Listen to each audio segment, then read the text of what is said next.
दोस्तों जय हिंद, मैं हूं शम्स तबरेज और आप देख रहे हैं टाइम्स मेल।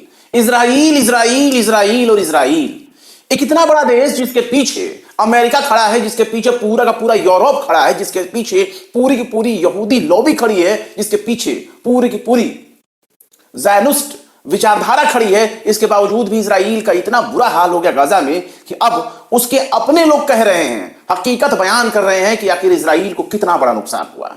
इस बीते 10 दिनों के अंदर ही पूरा का पूरा माहौल बदल गया, और जो ये माहौल बदला वो अब ये साबित करने के लिए काफी है कि इजराइल को कितना बड़ा नुकसान हुआ।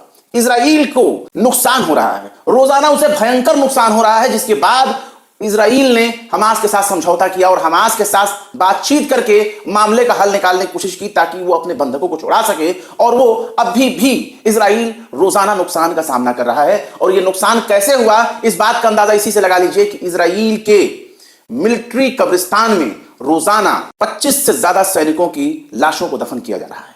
रोजाना जिसका आंकड़ा बताया जा रहा है कि हर 48 घंटे में तकरीबन 50 से ज्यादा सैनिकों की कब्र वहां तैयार की जा रही है, जिसमें हर एक घंटे में एक सैनिक को वहां दफन किया जाने का सिलसिला चल रहा था। जिसके बाद अब जाकर के इन चीजों का खुलासा होने लगा।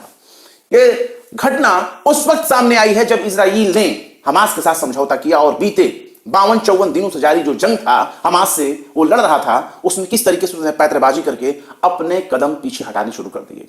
उसके सामने दो चुनौतियां हो गई, एक तो हमास और दूसरा उसके अपने लोग, क्योंकि उसे अपने सैनिकों को भी भरोसा दिलाना है कि जंग हम जीत रहे हैं, हम लड़ रहे हैं, भले ही हमने पूरे गाजा पर कंट्रोल कर लिया हो, लेकिन जल्द ही हम हमास को खत्म कर देंगे।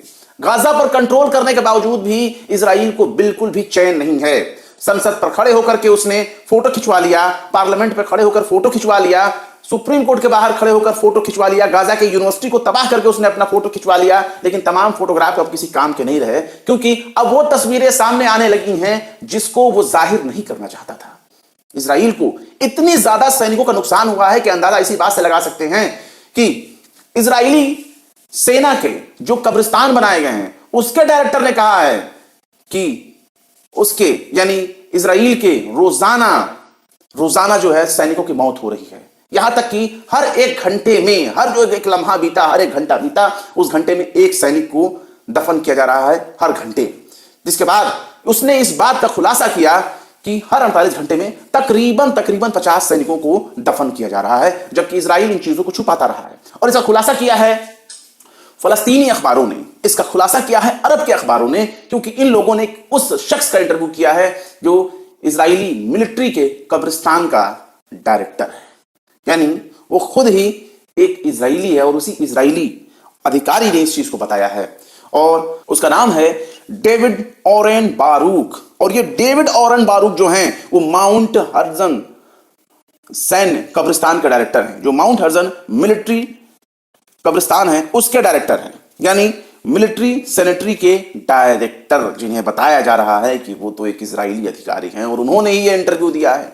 और उनके इंटरव्यू को हाथों हाथ लपक लिया है अरब के अखबारों ने, अरब की मीडिया ने, जिसमें सबसे पहले नंबर पर पैलेस्टाइन क्रॉनिकल है, जिसे आप फलस्तीन क्रॉनिकल कह सकते हैं, क्योंकि फलस्तीन को ही इंग्लिश में पैलेस्टाइन कहा जाता है, तो हम इसे फलस्तीन पढ़ेंगे। तो फलस्तीन क्रॉनिकल ने लिया है, मिडिल ईस्ट मॉनिटर ने इसे लिया है, इजिप्ट इंडिपेंडेंट ने लिया है, अल मायदीन ने लिया है, रशियन न्यूज ने लिया है, रशियन जो न्यूज एजेंसी है, रशियन टीवी न्यूज के अरबिक में भी इस खबर को चलाया है, छापा है, और जिसमें सीधे यह बताया गया है कि हर एक घंटे एक इजरायली सैनिक की मौत हो रही है। 48 घंटे में ही जब उन्होंने इंटरव्यू दिया तो उस 48 घंटे में ही तकरीबन 50 सैनिकों को दफनाया गया और उनको ऑर्डर दिया गया कि कब्रिस्तान रेडी रखिए, 50 कब्रों को तैयार कर रखिए।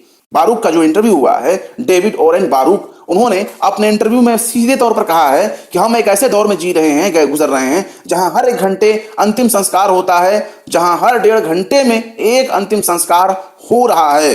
उन्होंने यह भी कहा है कि मुझे बड़ी संख्या में कब्र खोदने के लिए कहा गया था, केवल माउंट हर्जल कब्रिस्तान में हमने 48 घंटे में 50 सैनिकों को दफनाया, 50 सैनिकों को दफनाया, वो भी सिर्फ माउंट हर्जल जो कब्रिस्तान है वहां पर। तो एक कब्रिस्तान में हमने अपनी एक रिपोर्ट में बताया था, जिसमें हर्षिता ने भी कहा था कि इजराइल में लाशें दफनाने के लिए उनको जगह नहीं मिल रही है और सैनिकों की लाशें आम कब्रिस्तानों में दफनाया नहीं जाता है, सोल्जर के सैनिकों के कब्रिस्तान में दफनाया जाता है। तो सिर्फ एक माउंट हर्जल कब्रिस्तान में अगर ये 50 सैनिक दफन कर रहे हैं एक दिन में, तो ऐसे ही कितने कब्रिस्तान होंगे जहां ये लोग दफन कर रहे होंगे। 48 घंटे में 50 सैनिकों को दफनाया है। ये आप अपने स्क्रीन पर देख सकते हैं। ये फलस्तीन क्रॉनिकल की ये खबर है और ये फलस्तीन क्रॉनिकल ने इसे जब छापा है उस वक्त तारीख हो रही थी 20 नवंबर और आज 29 नवंबर हो गया, यानी कि 7, 8, 9 या कुल मिलाकर आप 10 दिन मान लें कि इसी 10 दिन में बहुत बड़ा बदलाव देखने को मिला।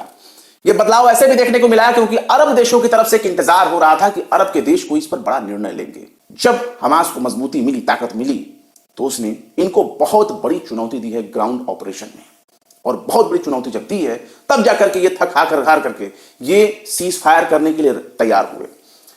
इस चीजों को लेकर के इजराइल कितना कमजोर पड़ रहा है, इसके दावे को भी आप इस तरह समझ सकते हैं कि G7 ने डिमांड की है, G7 ने डिमांड की है, जिसमें अमेरिका भी शामिल है, जिसमें फ्रांस भी है, जर्मनी भी है, ब्रिटेन भी है।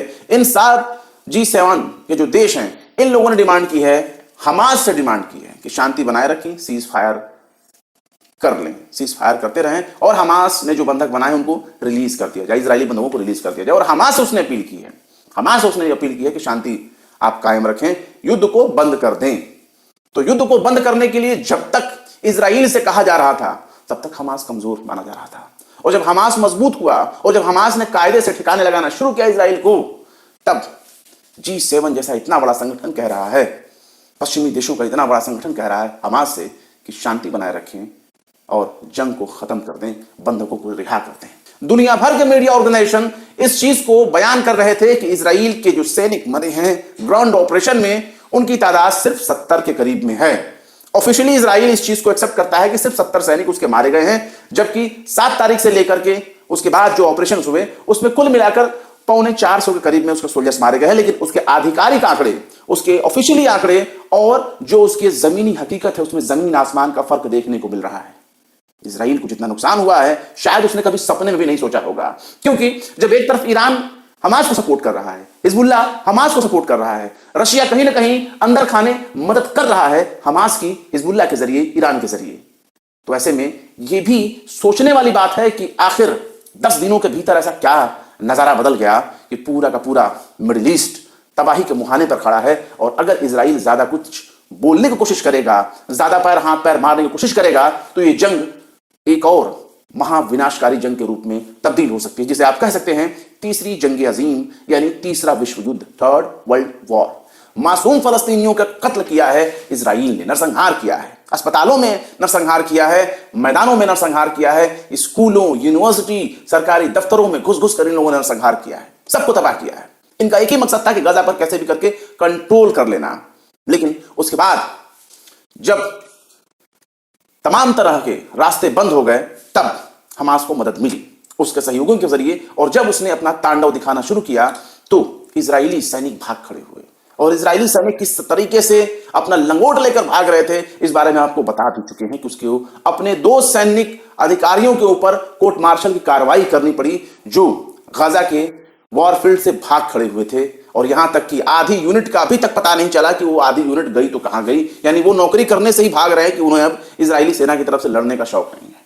तो ये घटनाएं हैं, इसमें आप देख लीजिए, बाकायदा इजराइल की तरफ से ये हमेशा दावा किया जाता है, उसकी जो मिलिट्री विंग है IDF, Israeli military, Israeli defence force जिसे IDF कहा जाता है, उसकी एक आइडियोलॉजी होती है, हमेशा उसकी एक पॉलिसी होती है कि वो हमेशा दुश्मन के 10 गुना लोगों को मारती है। अगर उसके एक शख्स मारा तो उसके बदले में 10 लोगों की वो जान लेती है। लेकिन उसने हमास को नहीं मारा, उसने सारा खुन्नस निकाला किस पर?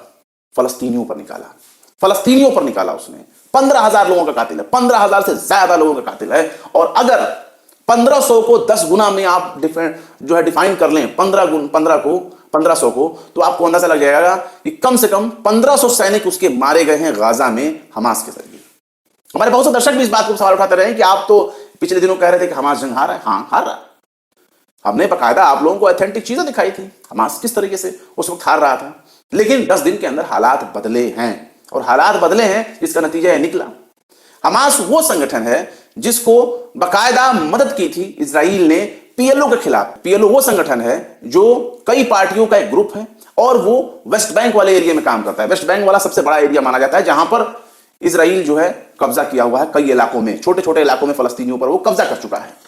तो उसको तोड़ने के लिए इन लोगों ने हमास के संगठन को सपोर्ट किया। हमास को जब सपोर्ट किया तो पीएलओ और हमास के बीच में कई सालों तक लंबा जंग चलता रहा, खूनी इतिहास रहा है दोनों के बीच में, जबकि दोनों ही फलस्तीनी संगठन है। पीएलओ को बकायदा डब्ल्यूएचओ की तरफ से मान्यता भी प्राप्त है, पीएलओ को बकायदा यूएन भी सपोर्ट करता है, कई देश पीएलओ को सपोर्ट करते हैं, भारत भी पीएलओ को सपोर्ट करता है। यासिर अराफात की जो पार्टी है फतेह, वो भी पीएलओ का ही हिस्सा है।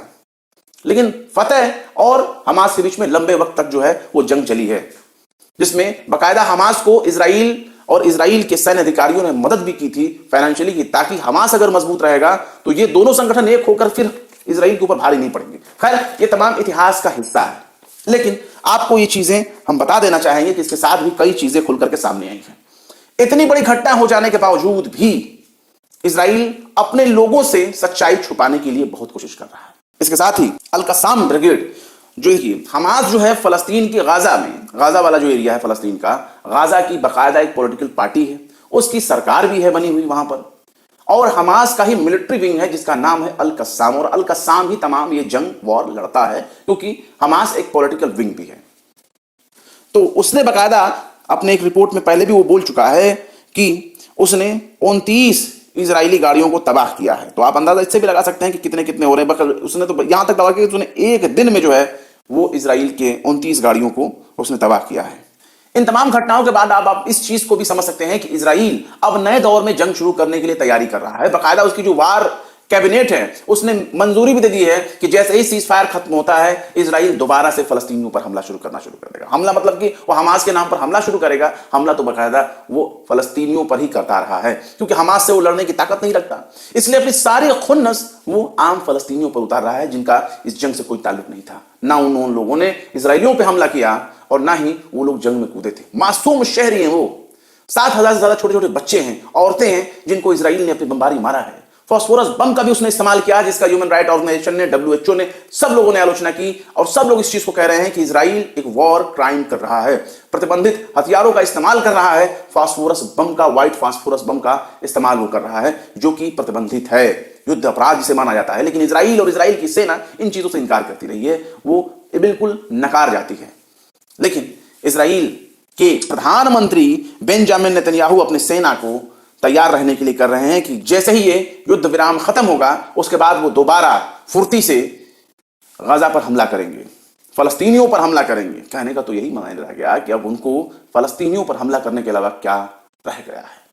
बहुत सी चीजें, कॉन्स्पिरेसी यहां तक है कि गाजा में तेल के कुएं बरामद हो रहे हैं, मतलब गाजा में ऑयल बरामद है, ऑयल है, और जिसको लेकर पश्चिम के देश वो चाहते हैं कि इजराइल कैसे भी करके गाजा पर कंट्रोल कर ले, ताकि उस तेल के खजाने को पश्चिम और पश्चिमी देशों का जो सबसे बड़ा पिट्ठू है इजराइल, वो उन तेल पर कब्जा कर सके, उन ऑयल सोर्सेस पर वो कब्जा कर सके। इस चीज का भी बात कही जा रही है। इसके साथ ही देखिए, टाइम्स ऑफ इजराइल ने कतर के हवाले से भी एक खबर दी है, जिसमें कतर ने कहा है कि हम नागरिकों को रिहा करने की दिशा में पूरी तरीके से कोशिश कर रहे हैं। कतर के विदेश मंत्रालय का कहना है कि बातचीत के आधार पर हमास के जरिए इजरायली बंदियों को रिहा करने के लिए एक समझौता किया गया है और यह समझौता आगे बढ़ रहा है, जिन्हें इजराइल ने 7 अक्टूबर को बंदी बनाया था। कतर के विदेश मंत्रालय के प्रवक्ता माजिद अल अंसारी ने सीएनएन को बताया है कि औरतों और बच्चों के मुतालिक हमारी बातचीत सबसे आगे है, सबसे ज्यादा हम प्रायोरिटी उसी को दे रहे हैं, लेकिन जाहिर तौर पर हम शहरियों को रिहा करने की दिशा में आगे बढ़ रहे हैं।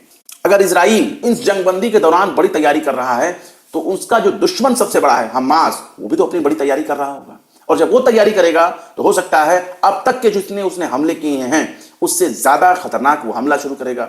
यह भी तय माना जा सकता है कि इजराइल अपने एयरफोर्स के जरिए बार बार फलस्तीनियों पर एयर स्ट्राइक करे, और जितने ज्यादा फलस्तीनियों की वो कत्ल करेगा उतना ही हमास के ऊपर वो दबाव बना सकेगा कि हमास अपने इरादों से पीछे हट जाए। लेकिन यहां सवाल यह भी है कि इजराइल आखिर कितने लोगों की हत्या करेगा। उसका मकसद गजा पर कंट्रोल करना है, और वो गजा पर अपने पूरी मंशा के साथ उत्तरी गजा पर वो कंट्रोल कर चुका है। उत्तरी गजा के अस्पताल बंद हो चुके हैं, स्कूल तबाह हो चुके हैं, मस्जिदें खत्म हो चुकी हैं, चर्च खत्म हो चुके हैं, यहां तक कि बड़ी बड़ी यूनिवर्सिटी कॉलेज बिल्कुल खत्म कर दिए गए हैं, पानी के सोर्सेस खत्म कर दिए गए हैं। इसके बावजूद भी वो पूरे चाहता है कि वो पूरे गजा पर ही कंट्रोल कर ले, यानी उत्तरी गजा पर अब तक जो उसने कंट्रोल किया हुआ है, झंडे जहां जहां फहराए हैं, उसके अलावा वो चाहता है कि पूरा का पूरा गजा वो अपने दायरे में कर ले। और दक्षिण की तरफ वो पब्लिक को ढकेलने में कामयाब रहा है। ज्यादातर लोगों को वो दक्षिण की तरफ ढकेल चुका है, फलस्तीनियों को, और वहां से चाहता है कि मिस्र जो है उन नागरिकों को अपने पास रख ले ताकि पूरा गजा उसके कंट्रोल में हो जाए। ये बहुत बड़ी साजिश है पश्चिमी देशों की, ताकि गजा में जो मौजूद ऑयल रिसोर्सेस है उस पर कब्जा किया जा सके। और याद रखिए, पश्चिम की लॉबी रही है, जहां उनको तेल नजर आता है वहां उनके तरफ से एक बवाल खड़ा किया जाता है। उस बवाल का नाम होता है आतंकवाद। पैसे देकर वो आतंकवाद खड़े करते हैं, चाहे आप इजराइल को देख लो चाहे सीरिया को देख लो। पश्चिमी देशों पर ही बहुत बड़ा इल्जाम लगता है कि उन्होंने ही ISIS को खड़ा किया था, जिसको बाद में बसार अल असद और ईरान के सपोर्ट से कुर्द लड़ाकों ने जो है बहुत ही बुरी तरीके से ISIS को पूरा खत्म किया। कई देशों की मिलिट्री भी बाकायदा मिलकर के लड़ी थी, रशियन मिलिट्री भी लड़ी थी। इसके साथ ही आप जान लीजिए कि हमास के साथ समझौता होने के बाद इजराइल गजा पर तो हमला नहीं कर पा रहा है, लेकिन इसका बदला वो वेस्ट बैंक वाले इलाके से ले रहा है। वहां उसने 2 लोगों का कत्ल कर दिया और कह दिया कि वो चरमपंथी थे, हथियारबंद आतंकी थे और हमने 2 लोगों को मार दिया। यानी इजराइल 2 लोगों को मारने का दावा कर रहा था। जाहिर सी बात है, आम फलस्तीनी हैं जिनको मारना इजराइल के लिए बहुत आसान हो चुका है और इजराइल ने 2 लोगों को मारा है। इसके साथ ही टाइम्स ऑफ इजराइल ये भी बता रहा है कि अमेरिका ने हमास और हिजबुल्लाह का सपोर्ट करने वाले ईरानी फाइनेंशियल नेटवर्क को जो है बैन कर दिया है। वो लिखता है कि UN sanctioned the Irani financial network that support Hamas and Hezbollah. अमेरिकी ट्रेजरी डिपार्टमेंट ने ईरान के डिफेंस मिनिस्ट्री, आर्मी और इस्लामिक रिवॉल्यूशनरी गार्ड कॉर्प्स के स्पेशल कुछ फोर्स को फायदा पहुंचाने वाले 20 लोगों को और उनकी संस्थाओं को जो है प्रतिबंधित कर दिया है। उन पर फाइनेंशियली आदान प्रदान लेन देन पर उसने पाबंदी लगा दी है और इसका यह इल्जाम है कि वो ईरान के चूंकि सपोर्टर्स हैं और वो हमास को और हिजबुल्लाह को वो मदद भी कर रहे हैं फाइनेंशियली, इसलिए इन लोगों ने उस पर पाबंदी लगा दी है। इस शक में, शक क्या हो भी सकता है सपोर्ट कर रहे हो, लेकिन इजराइल की नजर में, अमेरिका की नजर में, पश्चिमी देशों की नजर में सबसे बड़ा दुश्मन अगर कोई है तो हमास है, हिजबुल्लाह है, ईरान है। और सबसे बड़े मददगार के तौर पर अगर कोई है तो वो अरब हैं।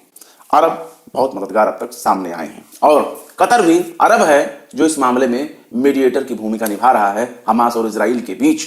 वो एक मध्यस्थता कर रहा है, समझौता कर रहा है, जिसका नतीजा यह है कि अभी गजा में शांति, अभी गजा में जंग बंदी है, सीज फायर है और लोगों को थोड़ा सा सुकून है। इंटरनेट वगैरह पर सब कुछ पर इजराइल का ही कंट्रोल है। वही जैसा चाहेगा इंफॉर्मेशन बाहर आएगी, वो चाहेगा तो इंफॉर्मेशन बाहर नहीं आएगी। अल जजीरा की अगर बात करें तो वो भी कतर से कंट्रोल होता है और कतर का ही वो चैनल है और कतर के जरिए शायद अब उस पर भी दबाव बनाया जा रहा है, क्योंकि जिस तरीके से आक्रामक रिपोर्टिंग उसने शुरुआत के दिनों में की थी, फ्रेश आंकड़े वो जारी कर रहा था, बार बार अच्छे से कायदे से रिपोर्टिंग कर रहा था, अब उसकी अपडेट बहुत कम आ रही है। फिलहाल क्या कहेंगे इस जंग के बारे में कमेंट बॉक्स में जरूर बताएं। वीडियो पसंद आए तो लाइक करें, शेयर करें और अपने यार दोस्तों के साथ शेयर भी करें। फिर मिलते हैं किसी और वीडियो में एक नई खबर के साथ। शम्स तबरेज को दीजिए इजाजत। जय हिंद। तो देख लिया आपने हमारे इस वीडियो को। हमें उम्मीद है कि आपने हमारे वीडियो को लाइक किया होगा और दूसरों को भी शेयर किया होगा। अगर अभी तक आपने हमारे चैनल टाइम्स मेल को सब्सक्राइब नहीं किया है तो जल्दी से सब्सक्राइब कर दें और बेल आइकन भी प्रेस कर दें।